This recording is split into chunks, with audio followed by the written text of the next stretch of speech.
দেখি লাগতা। আসসালামু আলাইকুম গাইস, আশা করি আপনারা সব ভালো আছেন।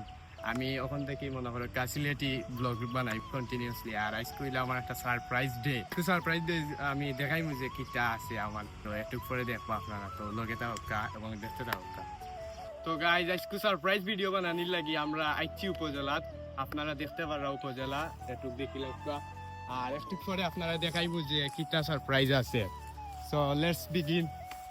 তো আজকে যে একটা লাগে আমি বেশি আপনারা লাগে মাত্রা মনে করো সারপ্রাইজের যেটা দিমু অত সময় বা এই ব্লগটাও যে কারণে। সো আমার পিছনে দেখতে পারা আছে সারপ্রাইজটা। এটা আমার খুব বড় ড্রিম আছিল। আর এখন আপনারা দেখি লাগবা।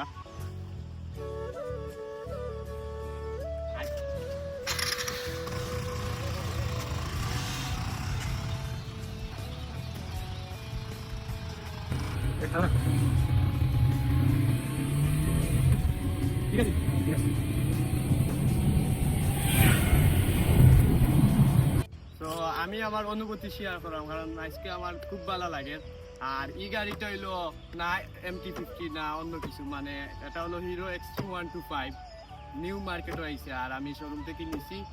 তো সবে দোয়া করবা, সেফ রাইড করতাম সবসময়। আজকে হইলো ছোট ব্লগ, ভবিষ্যতে ইনশাল্লাহ মোটো ব্লগ করবো, আপনারা দেখাইমু। আর এখন থেকে আমি সিলেটি ভাষায় মাতমু। আমার যে চ্যানেলটা আছিল চ্যানেলও মাঝখানে ব্রেক দিছি, আবার স্টার্ট করবো ইনশাল্লাহ। মানে আপনারা কন্টিনিউসলি আমি বিভিন্ন টাইপের ব্লগ দেখাবো ইনশাল্লাহ। যাই হোক গাইজ, আপনারা আরেকটা কথা কইতাম বলি গেছি। এই দক্ষিণ সুরমার মাঝে আর কি প্রথম আমি এক্সট্রিম 125 নিছি। আর এটা আমার কাছে খুব আনন্দ লাগে। মোর খুব ড্রিম বাইক আছে ভাই, খুব কষ্ট করছি মানে বাইক দিরা না ফ্যামিলি থেকে। তো খুব কষ্টে মানে বাইকটা লইছে। আর তো গাইজ আজকে তখন যত আছে ব্লগ আপনারা সব দোয়া করবো আমার লাগে, সুন্দর করে চালাইতাম। আর গাড়িটা কিনলে হয়েছে অবশ্যই কমেন্ট করে জানাইবা। আর তখন থেকে মোটো ব্লগ করবো, আপনারা সব আমার সাপোর্ট করবো এবং সাবস্ক্রাইব করবা, ফলো করবা, দেখবো পেজ টু হিট।